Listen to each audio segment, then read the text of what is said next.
How's it going, Jack Tackers, and welcome back to another video for you guys. Today, I'm going to be doing my review for Superman and Lois Season 3, Episode 12, which was titled Injustice. And of course, going into this episode, I was very excited to see what they were going to do with Lex Luthor. He had been getting kind of hyped up throughout the entire season, and all the trailers they had been putting out of Michael Cudlitz as the character looked really good.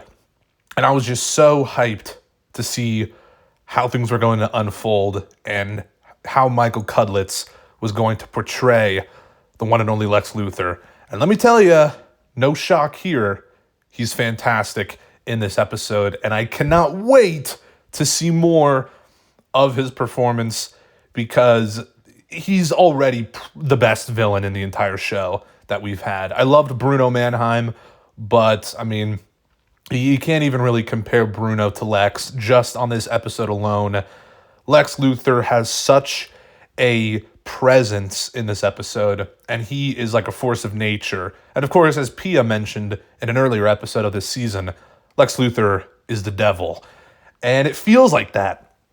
Lex Luthor also kind of reminded me of Kingpin from Daredevil, the TV show specifically, in this episode, where we see him in prison kind of commanding everyone and all the other inmates to be workers for him and to kind of obey his orders. And he also threatens the warden to like kill his children. So he has control of like the whole prison, and he's kind of living in luxury. He's sitting on a guy and drinking wine.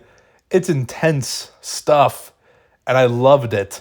I mean, it was just such a great portrayal of Lex Luthor, and I loved every scene with him in this episode. And yeah, in that essence, he really does remind me of Kingpin from Daredevil, just because the way he kind of has power over everyone in the prison and how he has so many people on the outside that can, you know, threaten other people's families and just make everyone into his little minions, basically. It's awesome stuff, and that's exactly what Lex Luthor should be, this commanding presence, this fear, inducing guy. It's awesome stuff, and I don't know, I really loved what they did in this episode, and hyping him up, interacting with Lois, because Lois was the one who basically put him behind bars, and we know that because of Bruno Mannheim's confession, that Lex Luthor was basically unjustly imprisoned. Even though Lex Luthor is still a very bad person and definitely deserved to be in a jail cell, it's technically he shouldn't be in prison because he was unjustly accused, so to speak. And Bruno Mannheim admitted to everything, and now he's a free man, and he just walks out of there. And at the end of this episode, he goes to the Kent's house and basically wants Lois to retire from the Gazette. And I don't know, that was kind of interesting actually, because I wasn't expecting it to go down that way. And obviously Lois isn't going to want to do that, but I think she might have no other choice. We'll see what happens. I mean, Lex Luthor has got some tricks up his sleeve, specifically Bizarro. And Lex is going to use Bizarro to his advantage to probably stop Superman once and for all. Now, I don't believe Lex knows Clark is Superman. In this episode, it made it seem like he doesn't.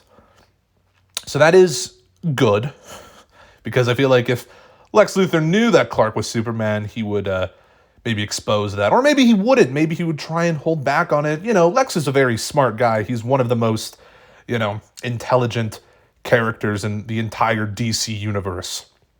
He's very intelligent, and we can see that in this episode. Like, it's such a great, again, I've said it multiple times already, but it's just like such a great performance, and is one of the best adaptations of Lex Luthor in live action.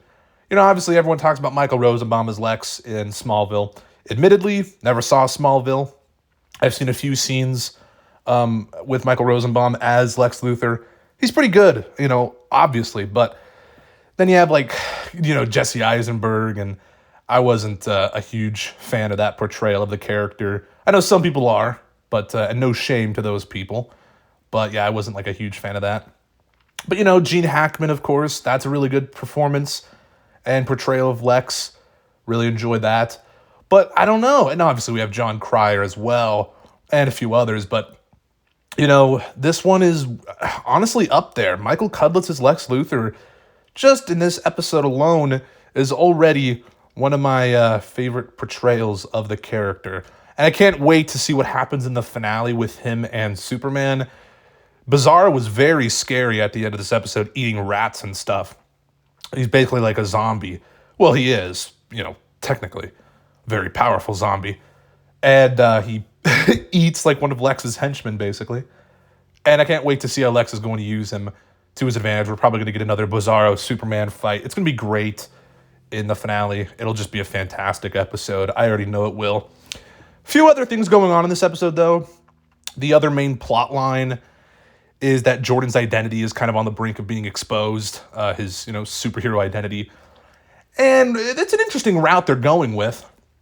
Jordan kind of likes the spotlight and recognition of being a superhero. He's like taking pictures with people after he helped save a bunch of people from a tornado, which was very exciting. That tornado came out of nowhere. And it was pretty intense, actually. I was like, okay, what's going on here? And he's really liking the spotlight, basically. And George Jr. is really close to figuring out who Jordan truly is, which it's a little nerve-wracking, to be honest. And Sam, and obviously Clark and Lois, they're trying to help Jordan maintain his identity, and Jordan's kind of bragging about it to Sarah and even George Jr. about he's just not being careful, ultimately.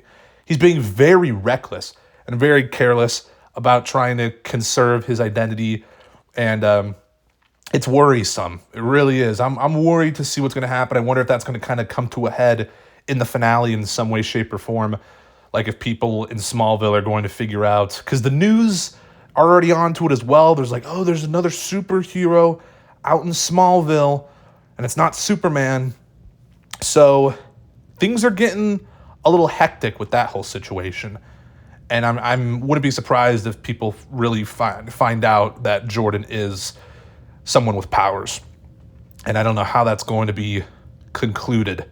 But I'm very interested to see. There also is another kind of side plot in this episode with Jonathan and Kyle at the fire station.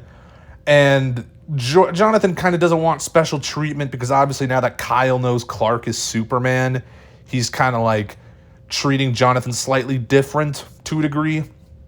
Again, just kind of giving him a special treatment. It's kind of minor, though. It wasn't that big of a deal. But Jonathan kind of just wants to be treated like all the other firemen. And I guess that's respectable, but not that, if we're being honest, it wasn't that interesting of a side plot. But that's all it was. It was just a side plot. The main focus, of course, being Lex and I guess Jordan's identity. And it was good stuff. Really good episode, though. Can't wait, again, to see where things go from here. I'm sure it'll be awesome. And, of course, we have Season 4. Thank God, because apparently Season 3 ends on a cliffhanger. And I'm sure Season 4 is going to be wrapping a lot of things up with the Lex Luthor storyline. And I'm excited. So, post your thoughts and comments on this episode down below. What did you guys think about this one? And if you like this video, make sure to give it a thumbs up. Subscribe if you're new. Check out my Letterboxd and Twitter down in the description. And I'll see you guys in the next one. Peace.